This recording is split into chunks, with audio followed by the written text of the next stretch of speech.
Hi friends, welcome to Vihaan blogs. ఈరోజు మనం దొండకాయ మసాలా గ్రేవీ చేయబోతున్నాం. దీనికి కావాల్సిన దినుసులు 3 టేబుల్ స్పూన్ల ధనియాలు, 2 టేబుల్ స్పూన్ల పల్లీలు, 2 టేబుల్ స్పూన్ల నువ్వులు, 1 టేబుల్ స్పూన్ జీలకర్ర, 4-5 ఎండుమిర్చీలు,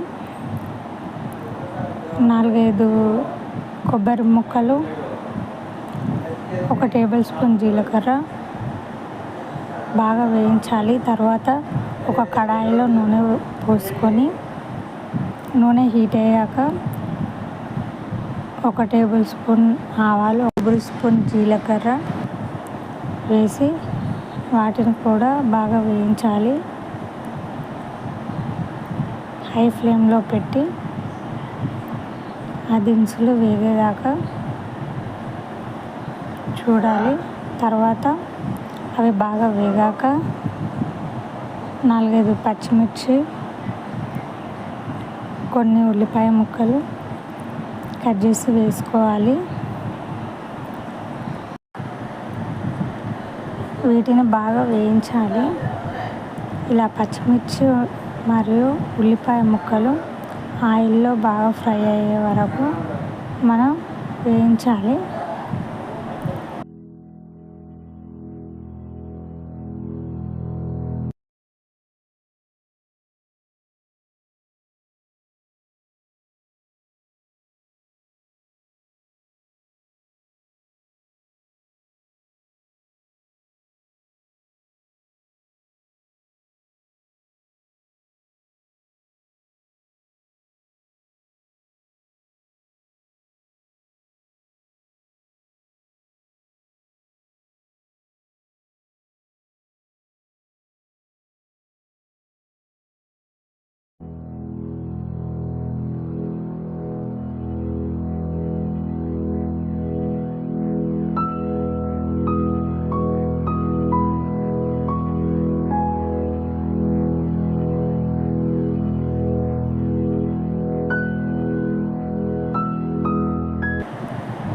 ఇలా బాగా కలుపుకొని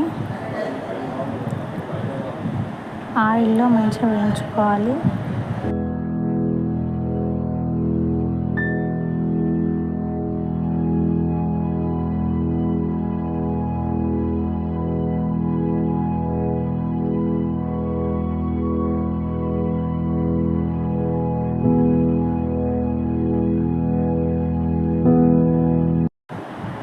ఇవి తొందరగా వేగాలంటే లైట్గా సాల్ట్ చల్లుకోవాలి.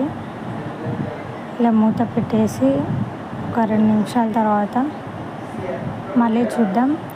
ఫస్ట్ మనం వేయించుకున్న ఈ మసాలా దినుసుల్ని ఒక మిక్సీ జాడి తీసుకొని అందులో ఈ మసాలా దినుసుల్ని వేసి మంచిగా గ్రైండ్ చేసుకోవాలి.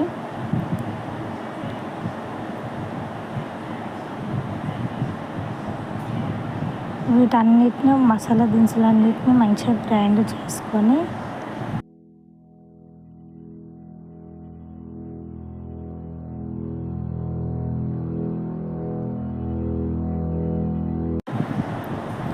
ముందుగా మనం ఒక చిన్న నిమ్మకాయ సైజ్ అంతా నిమ్మపండును నానబెట్టుకొని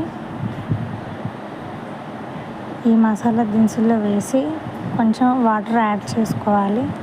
ఇలా వాటర్ యాడ్ చేసుకుంటూ మనం ఈ మసాలా ఈ గ్రేవీని మనం గ్రైండ్ చేసుకోవాలి.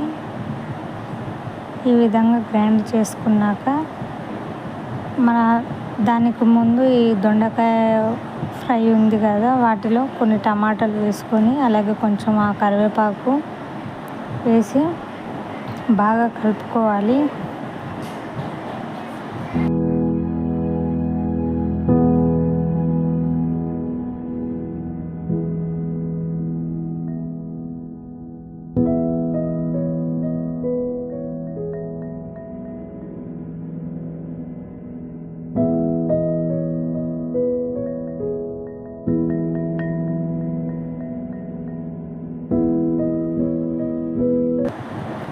ఇలా కలుపుకున్నాక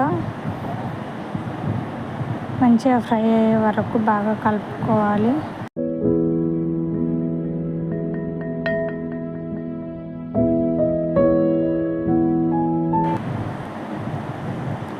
విధంగా కలుపుకున్నాక ఆ దొండకాయ ముక్కలు బాగా మగ్గాక 1 టేబుల్ స్పూన్ పసుపు వేసుకొని కలుపుకోవాలి. నేను ఇందులో కారపొడి వేయలేదు, ఎందుకంటే పచ్చిమిర్చి వేసాను కాబట్టి.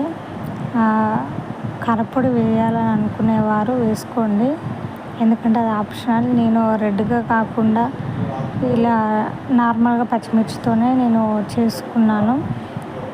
కారం వేసరికి కొంచెం కర్రీ అనేది రెడ్ కలర్గా వస్తుందని నేను అలా కారపొడి వేయలేదు.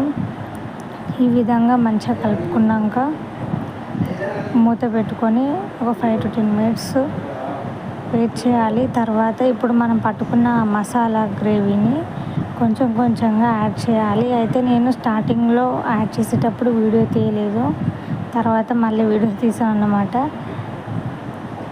ఆ 5 to 10 minutes ఆగాక నెక్స్ట్ ఈ గ్రేవీ అనేది ఇందులో పోయాలి. అలా పోసుకుంటూ కలపాలి. గ్రేవీ అనేది మరీ అంత థిక్గా కాకుండా మరీ అంత పలుచగా కాకుండా మీడియం సైజులో మీడియంగా కొన్ని వాటర్ యాడ్ చేసుకుంటూ బాగా కలుపుకోవాలి. లాస్ట్లో అవి బాగా మగ్గాక మంచిగా గ్రేవీ అనేది బాగా ఉడికాక మనం కొత్తిమీర వేసుకొని దించుకుంటే సరిపోద్ది. ఈ విధంగా కొత్తిమీర వేసుకొని ఒక 2 minutes ఆగి మీడియం ఫ్లేమ్లో పెట్టుకొని ఒక 2 minutes ఆగి అప్పుడు ఈ గ్రేవీని స్టవ్ ఆఫ్ చేయండి. ఈ విధంగా గ్రేవీ అనేది చిక్కదనంగా బాగుంటుంది, టేస్ట్ కూడా బాగుంటుంది.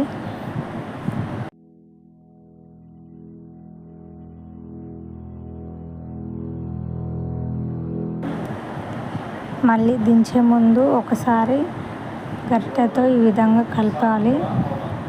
అంత కలిపాక ఏమైనా అడుగంటిందా అనేది తెలుస్తుంది. ఈ విధంగా అంత కలిపాక స్టవ్ ఆఫ్ చేసుకొని సర్వ్ చేసుకుంటే సరిపోద్ది.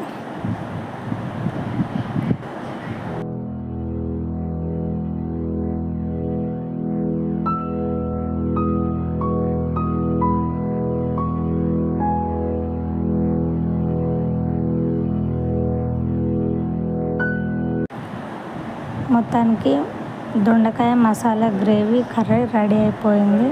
ఇంకా సర్వ్ చేసుకోవడమే ఆలస్యం.